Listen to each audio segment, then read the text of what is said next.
tanda bahwa Allah murka kepada hambanya al-istihza, banyak mencemooh, memperolok-olok. Ya, itu sifat orang-orang yang disebut sebagai musuhnya para nabi, para rasul. Para rasul dulu mereka itu dicemooh, diolok-olok oleh orang-orang musyrik, oleh orang kufar, orang munafik. Walaqad ustuhzi'a bi rusulin min qablika fahaqa bil ladzina sakhiru minhum ma kanu bihi yastahzi'un. Allah abadikan dalam Al-Qur'an bahwa mereka para rasul sebelum engkau wahai Nabi Muhammad sering diolok-olok oleh musuh-musuh mereka. Diolok-olok, dicemooh, dan mereka akan mendapatkan hukuman atas apa yang telah mereka lakukan daripada cemoohan mereka, daripada olok-olok mereka kepada orang-orang yang beriman kepada Allah, terutama para anbiya, para rasul dan kaum salihin. Maka di sini dilarang kita memiliki sifat tersebut, suka mengolok-olok orang lain, merendahkan orang lain. Itu adalah sifatnya musuh-musuh para nabi dan para rasul. Makanya Allah nyatakan, Allahu yastahzi'u bihim wa yamudduhum fi tughyanihim ya'mahun. Allah membalas olok-olokan mereka dengan cara Allah biarkan mereka tenggelam di dalam kesesatan mereka.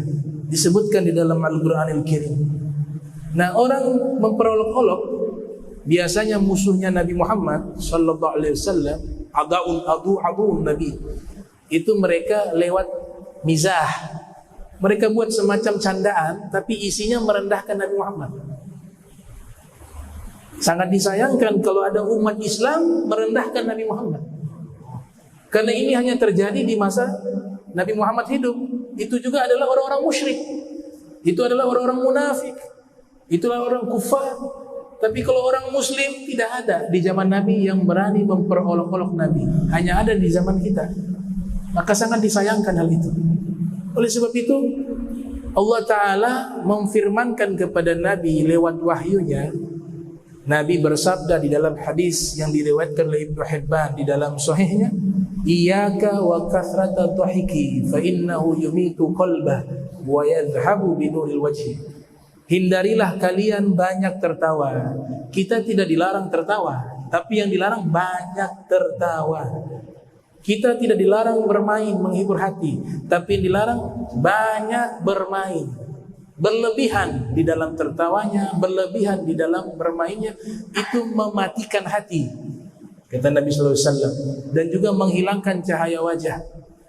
Nah, sama juga orang yang murung, muka asam terus, sedih terus, juga merusak jiwanya.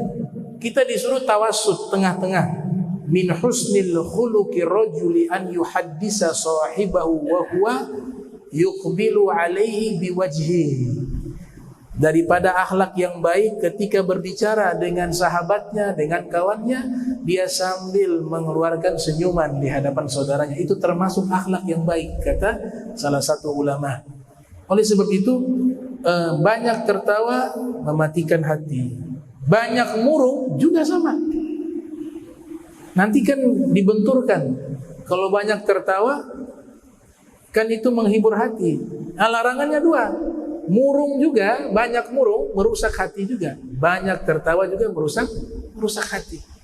Oleh sebab itu, candaan mizah tidak dilarang dalam Islam. Kita tidak dilarang bercanda, tapi bercandanya ada aturan. Nabi kalau bercanda, candaannya jujur. Kemudian candaannya tidak menyakiti hati orang. Itu paling penting. Candaannya ada muatan hikmah dan ilmu. Itu candaan-candaan yang dianjurkan di dalam Islam. Bahkan Imam Al-Mawardi yang wafat tahun 450 Hijriah dalam kitabnya Adabud Dunya Waddin membuat satu bab namanya Babu Mizahin Nabi. Bab candaan Nabi Muhammad sallallahu alaihi wasallam.